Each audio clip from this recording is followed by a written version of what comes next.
भुसावळ शहरात भाजपतर्फे आमदार जितेंद्र आव्हाड यांच्या पुतळ्याचा दहन। राष्ट्रवादी काँग्रेसचे नेते आमदार जितेंद्र आव्हाड यांनी काल एका जाहीर कार्यक्रमामध्ये समस्त भारतीयांचे दैवत्य असलेले व आस्थेचा विषय असलेल्या प्रभू श्रीरामबद्दल अभद्र व्यक्त केले।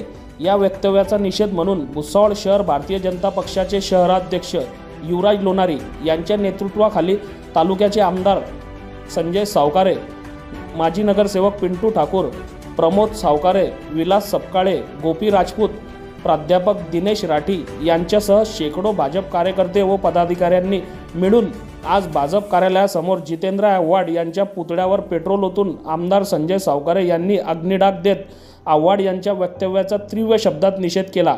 यावेळी जय श्रीराम, भारत माता की जय, वंदे मातरम अशा घोषणांनाही परिसर दणाणला आहे। बघत रहा MH19 news. Bureau chief Zoheb Sayyed, Jalgaon जिल्हा, महाराष्ट्र।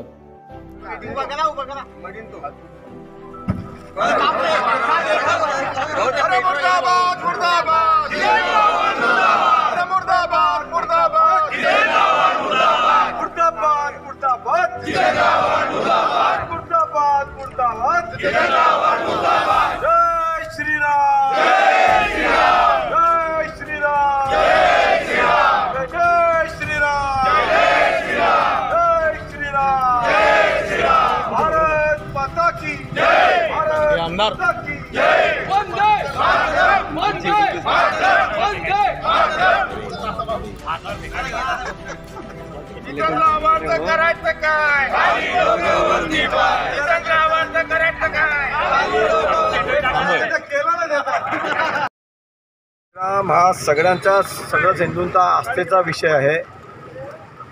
22 जानेवारीला प्रभू श्रीराम यांचं अयोध्या येथे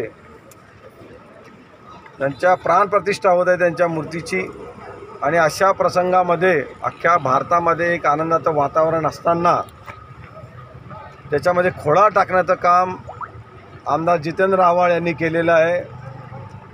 जे प्रभू श्रीराम अख्ख्या भारताची आस्था म्हणून ओळखले जाते, ज्यांच्या वनवासानंतर परत आल्यानंतर ज्यांच्या नावाने दिवाळी साजरी करतो आपण, अशा प्रभू श्रीरामांविषयी जितेंद्र आव्हाड यांनी अपशब्द वापरले। ते मांसाहारी होते, जंगलामध्ये मांस खायचे वगैरे वगैरे अशा अपशब्दांनी त्यांचा अपमान केलेला आहे। एकंदरीतच आमच्या सर्वच हिंदू भावांच्या, भगिनींच्या, सगळ्यांच्याच भावना भडकवण्याचं काम त्यांनी केलेलं आहे, आणि म्हणून आम्ही निषेध म्हणून त्यांचा पुतळा जाळलेला आहे, आणि त्यांनी माफी मागावी त्यांच्या वक्तव्यावर अशी मागणी करतो आहे। येत्या अधिवेशनमध्ये पण आम्ही हा विषय उचलून धरणार।